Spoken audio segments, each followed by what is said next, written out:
आई माता विराजेला। भैड़ा मेला वास है अति पावन धाम, वो तो सावो गामरो नाम, देवनगरी नाम सुहावनो। भैड़ा मेला वास है अति पावन धाम, घणो सावो उनरो नाम, देवनगरी रे नाम सुहावनो।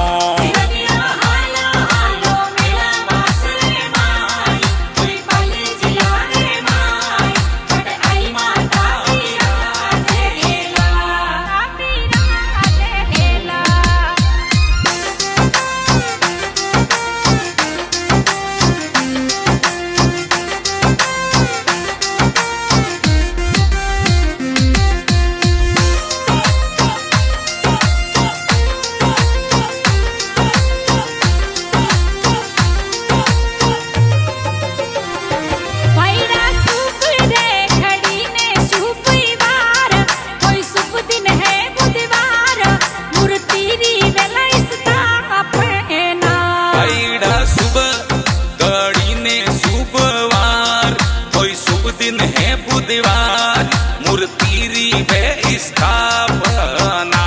भैड़ा जेठ सुदी बीज ने बुधवार, आई जो भैड़ो रे साथ, आई जीरी ज्योत जगावाला। भैड़ा जेठ सुदी बीज ने बुधवार, आई जो भैड़ो रे साथ, आई जीरी रे ज्योत जगावे।